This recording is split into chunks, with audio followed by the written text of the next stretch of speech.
आसपास फैले पूर्णतः नियमित प्रकृति के रूपों ने मनुष्य को सदा आकर्षित तथा चमत्कृत किया है। दूर दूर तक फैले आकाश में झिलमिलाते तारों को मनुष्य जिस पल देखता है, उसकी सोच, उसकी दृष्टि उसको रोजमर्रा की जटिल क्रियाओं से दूर ले जाती है। उसे लगता है कि कहीं एक संपूर्ण नया संसार उसकी प्रतीक्षा कर रहा है। सितारे उसे बुलाते हैं, उसकी जिज्ञासाओं को जगाते हैं।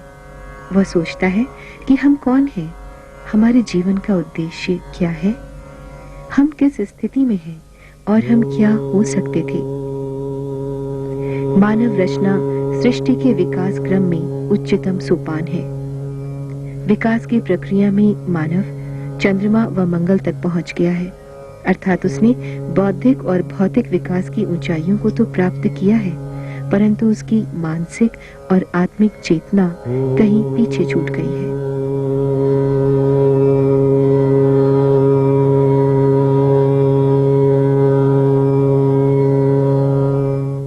नई सहस्त्राब्दी के इस मोड़ पर एक ऐसे विश्व की परिकल्पना है जहां युद्ध न हो, रंग भेद न हो वर्ग भेद के अस्वाभाविक बंटवारे, बल्कि एक ऐसा संपूर्ण नया संसार हो जो हमारी सनातन आत्मिक और आध्यात्मिक अवधारणाओं के अनुरूप सामूहिक चेतना और प्रेम की ओर बढ़े। इसी दृष्टि, इसी विजन को साकार करने के उद्देश्य से परम पूज्य श्री माता जी निर्मला देवी ने ईश्वरीय शक्ति प्राइमोर्डियल एनर्जी कुंडलिनी को जागृत करके सामूहिक रूप से हजारों की संख्या में मानव को आत्म साक्षात्कार देकर ब्रह्मांडीय ऊर्जा से सीधे संपर्क की अनुभूति दी। सहज योग में कुंडलिनी जागरण से मनुष्य का ईश्वर से योग हो जाता है। ईश्वर की प्रेम और करुणा की शक्ति हमारी आत्मा के द्वारा संपूर्ण मानवता में फैलने लगती है और संपूर्ण सृष्टि, धरती, आकाश आनंद, प्रेम और शांति से प्लावित हो जाते हैं। तब हमें लगता है कि प्रेम तारों की गति को भी प्रभावित कर सकता है।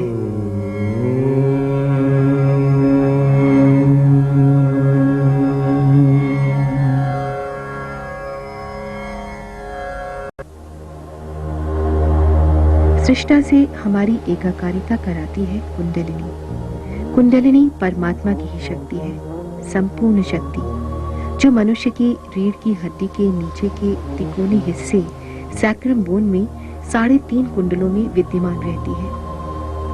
आत्म साक्षात्कारी गुरु या महापुरुष के संपर्क में आने पर यह कुंडलिनी शक्ति जागृत हो जाती है और मनुष्य के शरीर के 6 ऊर्जा केंद्रों यानी चक्रों के अंदर से निकलकर सर के ऊपरी भाग में स्थित 7वें चक्र को भेदकर सृष्टा से हमारी एकाकारिता करा देती है। यह एक सहज घटना है, एक जीवंत क्रिया है, मानव के आध्यात्मिक विकास की अंतिम अवस्था है, महायोग है, सहज योग। स्पाइनल कॉर्ड में स्थित ईश्वरीय शक्ति के 6 ऊर्जा केंद्र या चक्र मनुष्य के संपूर्ण स्नायु मंडल से संबंधित है। इन 6 ऊर्जा केंद्रों का नियंत्रण हमारे मस्तिष्क में स्थित 6 ऊर्जा केंद्र या चक्रों द्वारा होता है। इसलिए ध्यान की प्रक्रिया द्वारा जब कुंडलिनी ऊपर उठती है तो मस्तिष्क के शीर्ष भाग, जिसको मेडिकल साइंस में लिम्बिक एरिया कहते हैं, और योग में ब्रह्मरंध्र को भेदती है और उसके परे स्थित सर्वव्याप्त शक्ति के संपर्क में आती है। जब योगी गहरे ध्यान में होते हैं तो मस्तिष्क में स्थित थीटा 2 वेव्स में वृद्धि हो जाती है। ये वृद्धि लिम्बिक एरिया की सक्रियता के कारण होती है।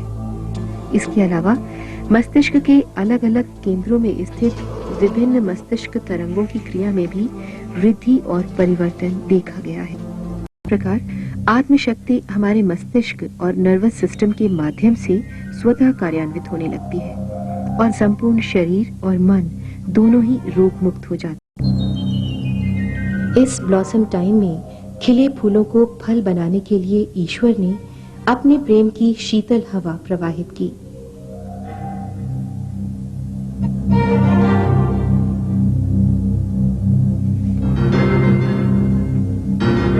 कुंडलिनी जब जागृत होकर ऊपर उठती है तो व्यक्ति अपने सिर के तालु भाग में, अपने हाथों की उंगलियों के टिप्स पर और उसके ऊपरी भाग में सहज ही ठंडी ठंडी शांत शीतल चैतन्य लहरियों के बहाव का अनुभव करने लगता है।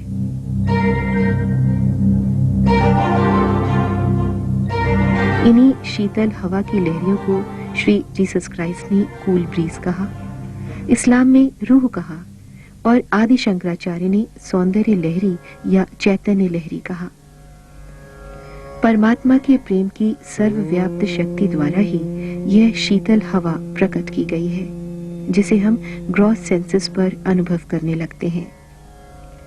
इस स्थिति में हमारी मानवीय चेतना ह्यूमन कॉन्शियसनेस ईश्वरीय चेतना डिवाइन कॉन्शियसनेस में परिणित हो जाती है और हम मनोदैहिक शरीर के 3 आयामों की सीमाओं से परे चौथे आयाम की स्थिति में आ जाते हैं।